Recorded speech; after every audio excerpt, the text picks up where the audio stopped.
Have you been bullied or think that your life isn't important and that you aren't good enough? I'm Waylon Myers and I have experienced these issues all my life. Standing Strong with Waylon Myers gives you the platform and courage to talk about life challenges and let you know it's okay to talk about those things as I interview people around the world as your life is very important and you are strong. Hello, everyone, and happy Monday. You are in for an inspirational episode of Standing Strong with Waylon Myers as I interview Micah Vaccaro. And before we get into his episode, I want to read an inspirational quote. Never judge a book by its cover, 'cause you never know what someone is going through in life. All right, sit back and enjoy Micah Vaccaro's interview of Standing Strong. Micah Vaccaro is an actor and writer. He is known for Child of the 70s that aired 5 seasons from 2012 to 2019 and can be found on Amazon Prime, and also known from Dhar Mann's YouTube series. Micah has starred in The Other Side of Infinity and The True Blue Ripper. So you see, whether he's starring in films or acting for Dhar Mann, he's changing lives of other people. And now, let me introduce to you the next guest on Standing Strong with Waylon Myers, Micah Vaccaro. What's up, Micah? Good morning. Good morning. I'm so happy to be here. Very nice to meet you. Thank you. It's nice to meet you too. Can you share a little bit about yourself to the viewers, please?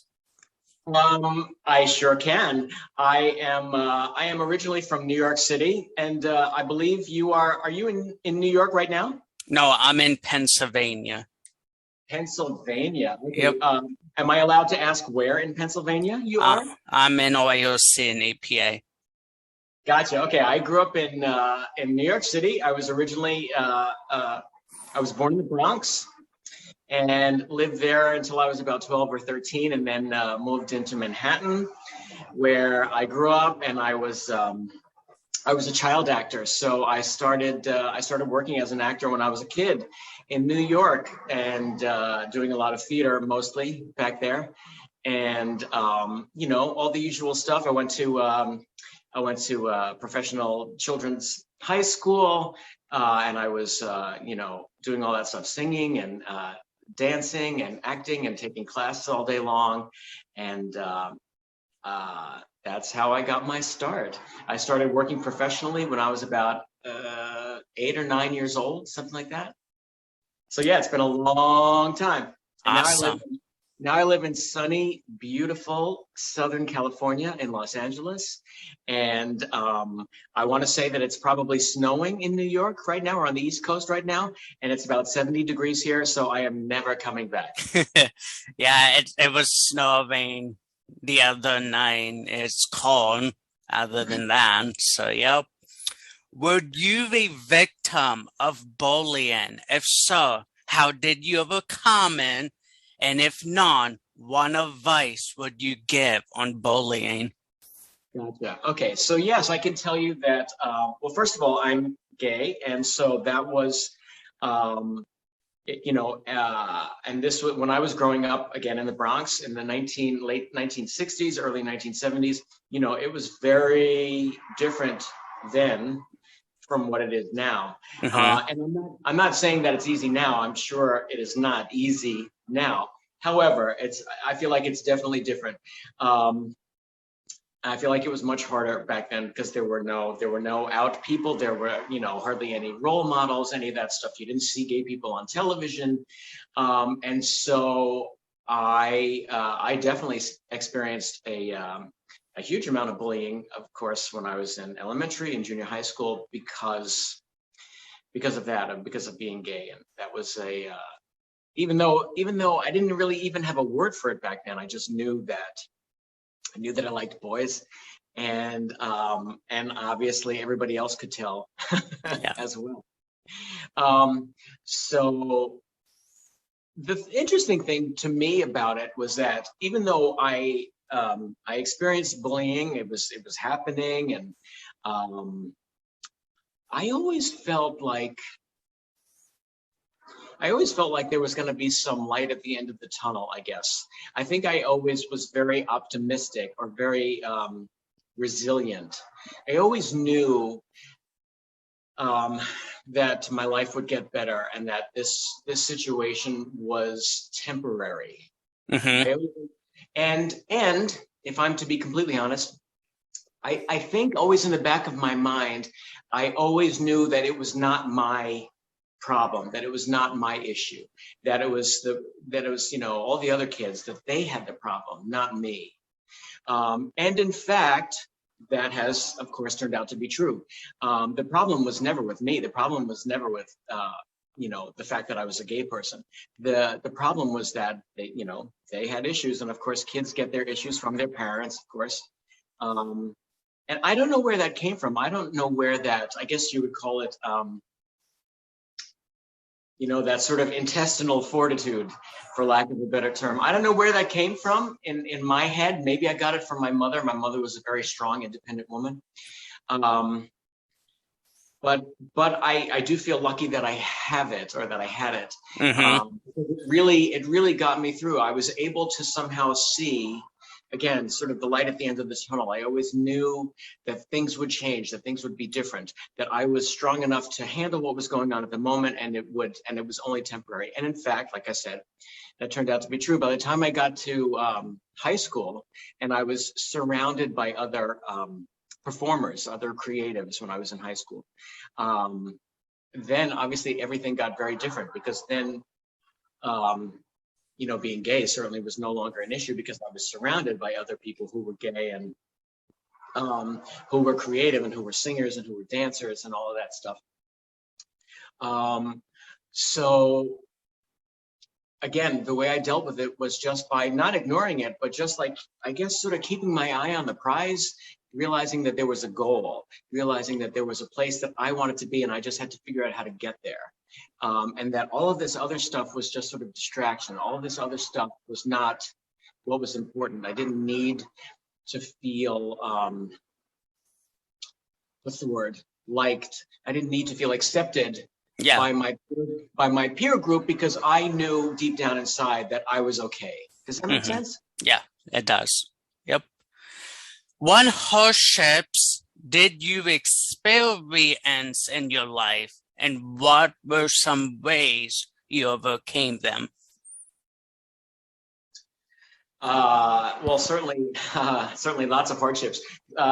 Being an actor is not easy. Yeah. Because of course there's just tons of rejection, right? Mm-hmm. And so you have to, you sort of have to develop a thick skin. But it's the same thing with being bullied. You just have to sort of get through it somehow. You just have to keep moving forward, and you don't give up. You don't let depression beat you. You have to win. And so I guess I remember I have a cousin. When I was a very young child and I first started wanting to be an actor, I had a cousin, and he was older than me, and he was also an actor. And I remember him saying something, and it's fascinating that this sticks into my head even to this day, many, many, many, many years, decades later. I remember him saying something like, when he turned 30, if he wasn't a success, whatever that means, that he was going to give up acting and he was going to go into business and, live that life. And in fact, that's what happened. He turned 30. He had not made it as a success as an actor. So he went into business and he became a very successful businessman. But I remember thinking, even back then when I was a kid, I was like, oh my God, I'm never going to do that. I'm never going to allow that to happen to me. I'm never going to give up. I'm never going to stop moving forward. Again, that sort of resilience that I don't know where that came from. But every life experiences hardship. Every life experiences tragedy. I was married once, and my husband very tragically died. And that's sort of an experience that I think a lot of people just don't get through. They don't get, they don't see the other side of that. But somehow I was able to just keep moving forward and keep, staying steady. And if you take this was great advice that I got. If you take every hardship or every traumatic experience, every bullying experience, everything like that, and you remember it, keep it in your mind, but don't let it affect you. Don't forget it, but don't let it affect you. I hope I'm making sense, because it's all valuable information.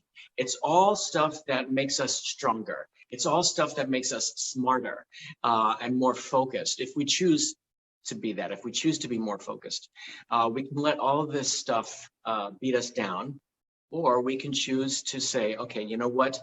Again, like I said earlier, this has nothing to do with me. We all experience hardships. We all experience tragic events, but I'm going to make the choice to keep moving forward. I'm going to make the choice to not let it affect me, because happiness is a choice, I believe. Yeah. I truly believe that. People are always going to be terrible to you, right? No matter what. People are always going to find something about you that they don't like, something about you that threatens them, that intimidates them, and they're going to use that against you. And if you don't allow it to get inside your head, if you don't allow it to change who you are as a person. And this is not easy work. This is very difficult to do. I know, I'm saying this as if it's sort of nothing, but I think it's really difficult stuff. But again, it's a choice, and I think ultimately it makes life better. Yep. Hopefully that answered your question. Yep, absolutely. How do you relieve or manage stress? Right. Well, again, being an actor is of course very stressful, and especially nowadays, because I have so much going on in my life. I'm very, very busy, and so I get it's overwhelming sometimes. So I will tell you one thing that absolutely saved my life has been meditation. I make it. It's now become sort of a ritual. I meditate every day. I try to do it every morning. If I can't do it in the morning because I'm too rushed or I've overslept or something like that, I will do it at some point, even if it's just 10 minutes, even 15 minutes. I find it tremendously helpful. I feel like it really centers me. It gets me back into reality. It helps me to remember who I am. I think meditation has absolutely saved my life. But I also do. I also journal. I'm a journal writer, which means I write every day. There's a great tool for any actors out there or any creatives of any kind, singers, dancers, actors, painters, artists of any kind. Really, almost probably anybody can use this. There's a great book. It's called The Artist's Way. And it really was tremendously helpful for me. And one of the exercises in it, it's called morning pages, which means that you just write. You're supposed to do it in the morning. I sort of do it whenever. You write every day. You get a journal and you write like 3 pages every day. And you just, it doesn't matter what you write. Even if you can't think of anything to write, you still write. And for instance, sometimes when I couldn't think of anything to write, I would sit there and I would write. I can't think of anything to write right now, so I'm just going to continue writing until I can think of something, and hopefully something will come into my mind. And this is literally what I'm writing. And eventually, you know, stuff comes out. It's shocking, the stuff that comes out, and for me, it's really, I find it really helpful to see words on a page. It helps me focus on what. It helps me be clear on exactly what it is that I am feeling. I see it written down on the page. So meditation is very important for me. Journaling is very important. Also, being physical. Like, again, like when I was a kid, I started out as a dancer. Being physical really helps me focus. And helps me be clear, being in my body, even if it's dancing or working out, going to the gym or going for a run, that helps me really clear my mind as well. So those are the things we use pretty much. Awesome. Do you have a favorite inspirational quote that sticks to you to never give up? I think that I think I do, but it's not a quote that I heard from anybody else. It's just something that I sort of created in my mind. And I've probably already said this 10 times, but it is sort of a little bit of a mantra for me now. This idea of that I'm constantly rising, that I'm constantly moving forward, and I'm constantly, I always try to remember this every day, that I'm constantly changing and growing and learning and evolving. I think about that every day, those words. And also that I am tremendously thankful and grateful for all the things that I have, everything that I receive, and all that I am. So that's sort of the inspirational quote in my head that I literally think about it every day, that I'm constantly moving forward, constantly changing, growing, learning, evolving, and I'm thankful and I'm grateful for all that I have and all that I receive and all that I am. And then when I remember that, when I really remember that change is good and that I'm grateful, I can find so much in my life, even if I'm having a terrible day, even if I've had a terrible audition, or if I didn't get a big job, or if I'm broke, or whatever is going on. If I can sit down and I can count 10 things in that day that I'm grateful for, then I feel better. And in fact, there are always 10, I can find at least 10 things that I'm grateful for. That I'm healthy, that I'm alive, that I have food to eat, that I have a place to live, that I have cats who I love and I get to snuggle with at night. There's always stuff to be grateful for. So that's my mantra. How about that? Yeah, absolutely. I love that. One of your favorite music artists that helps you unwind?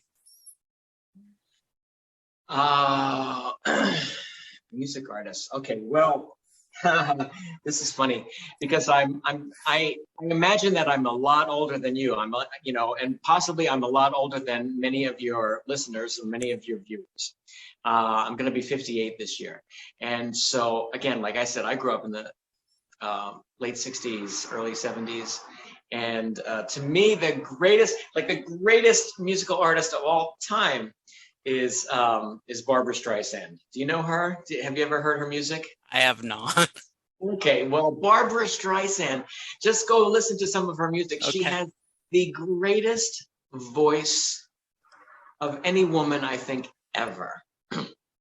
She's done a million records, and she was a movie star and all that stuff.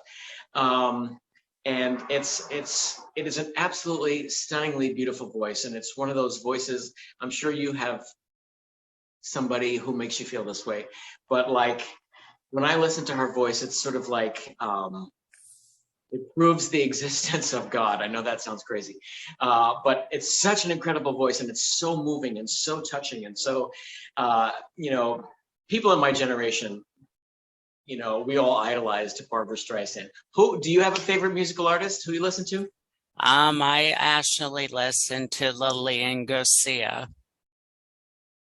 Okay. She was the former WWE ring announcer. I see. Okay. Yeah, I grew up watching Lillian when I was like 7 years old.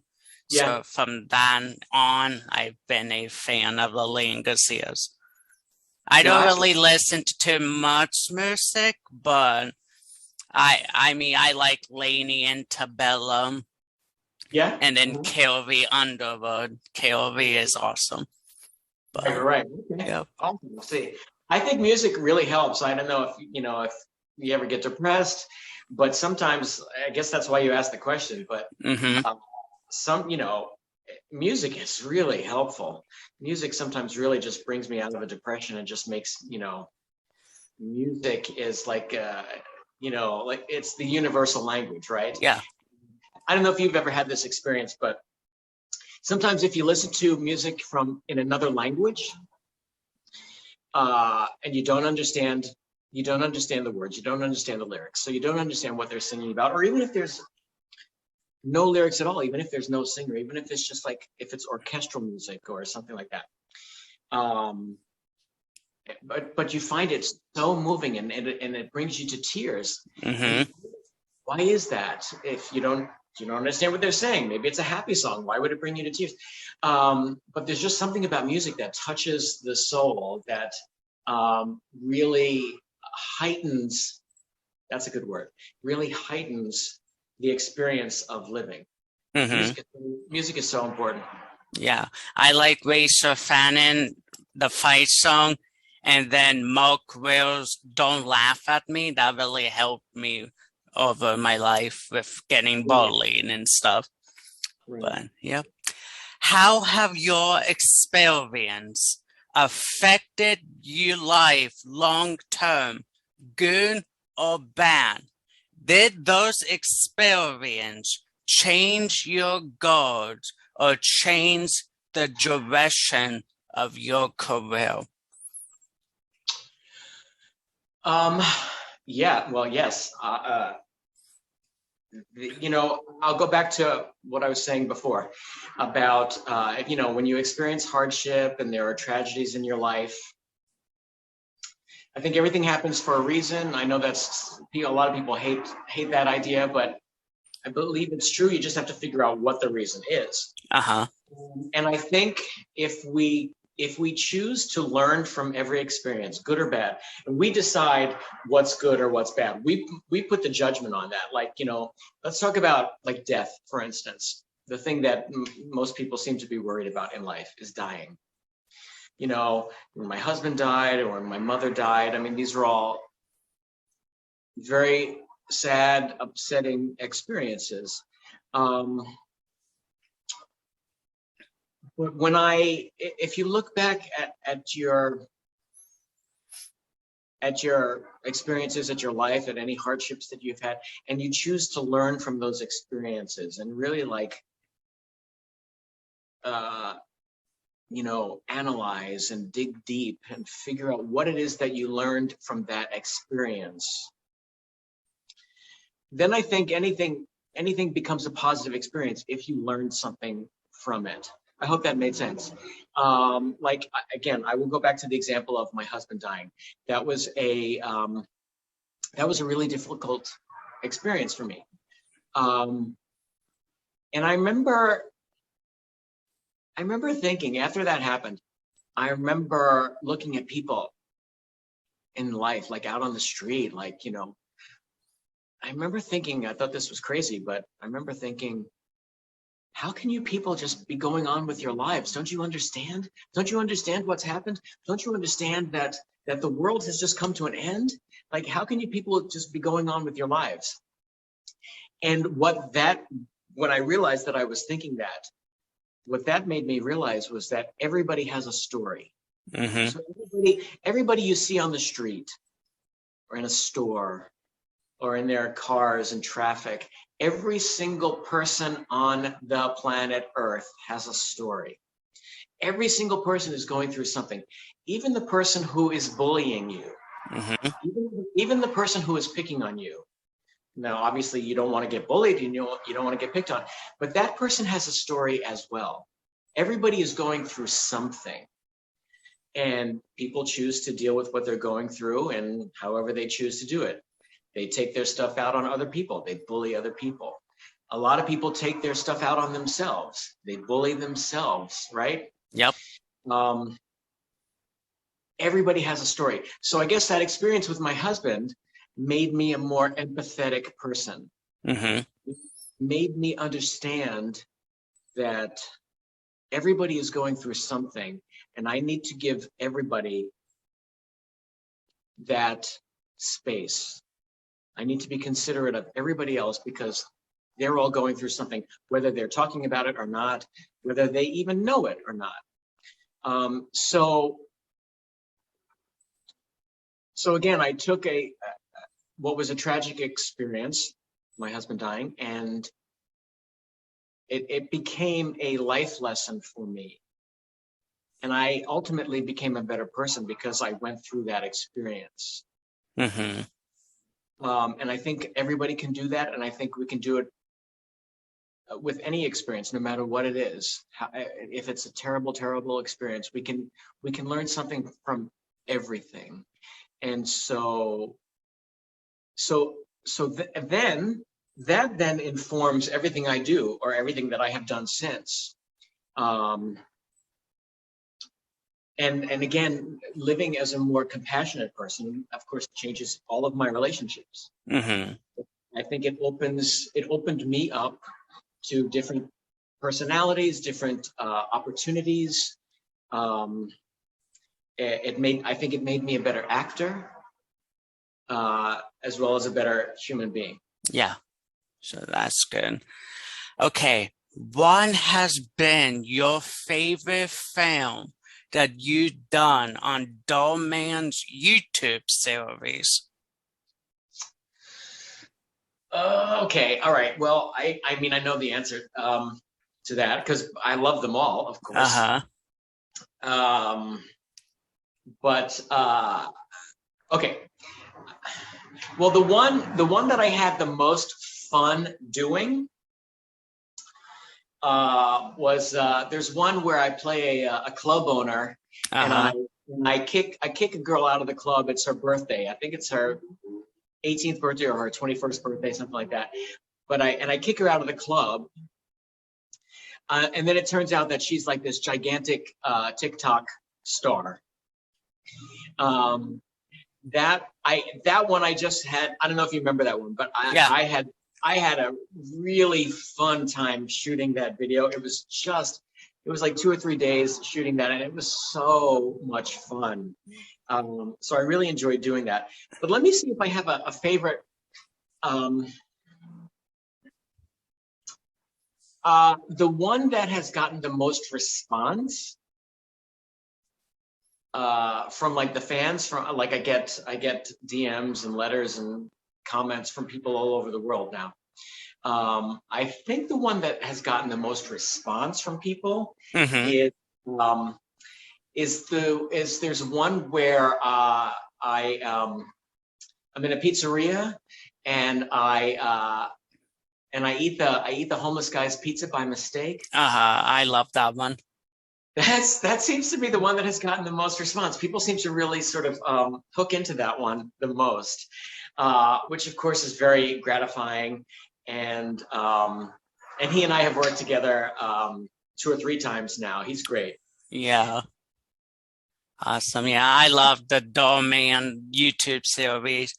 All of your actors are inspiring. And as many of you know who loves Dolman, Micah is wearing a So You See t-shirt. It just, this is the new Dhar Mann merchandise. I just went and got some the other day. And so this is now my new favorite shirt. I thought I'd wear it for you. Yeah, nice. Thank you. Before we wrap up this interview, one advice would you give to someone out there who feels like they are not good enough to accomplish anything they set their minds to?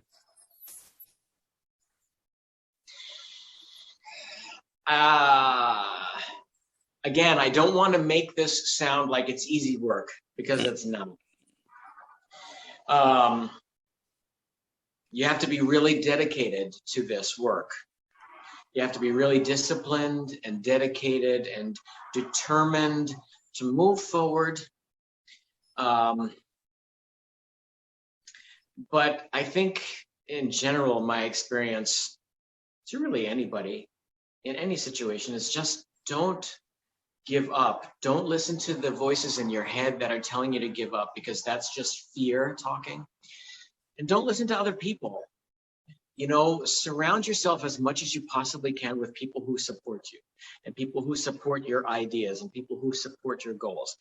But there are always going to be people around you who are not interested in supporting you, who are threatened by you, who don't want you to succeed.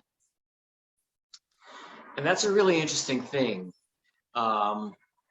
When people give up on their own dreams and their own desires and their own goals and stuff like that because of fear, I think one of the things that people do is that they try to get other people to give up as well. Mm-hmm. You know, the old saying, misery loves company. It's easier to give up when there are other people around you also giving up. Mm-hmm. So I guess my advice would be, again, to just not do that. Just not give up. Don't ever give up. Stay focused. Figure out for you whatever it is that you need in order to stay focused. Like I said before, in order to keep moving forward. If it's meditation, or if it's writing, or if you have to clear your head by going out for a run, whatever it is, do not give up. It does get better. The more you focus, the more opportunities show up. This is absolutely something that has happened in my life. Mm-hmm. The more disciplined I am, the more opportunity shows up. The more deliberate my behavior is, the better I get at things. And the better I get at things, the more opportunity presents itself for me to do those things. You know, I mean, we all talk about the law of attraction, but I think it really is true. I think you just, you know, you get what you put out there into the world. And so if you are focused, and if you are kind, and if you are compassionate, and you don't listen to that fear in your voice, and don't listen to the fear from other people surrounding you, just somehow stay focused. You're always, I think, always gonna come out the other side a winner. And again, I understand that this is not easy work. This takes a lot of hard work, a lot of dedication, a lot of discipline, but I absolutely think it's worth it. Yep, absolutely. I love that. Well, Micah, I thank you so much for being my 23rd guest on Standing Strong with Waylon Myers. Remember to always be well, honest, and inspiring. I hope you have a good rest of your day. God bless. Thank you so much for having me. I appreciate it. You're very welcome. And until next week, everyone, have a good one. You just watched Standing Strong with Waylon Myers. Follow and support the show on social media on Facebook, Standing Strong with Waylon Myers, on Twitter, SSW Waylon Myers, on Instagram, Standing Strong with Waylon Myers, and on TikTok, SSW Waylon Myers.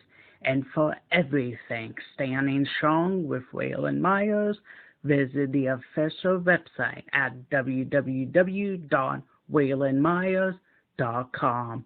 Until next week, everyone, thank you for watching.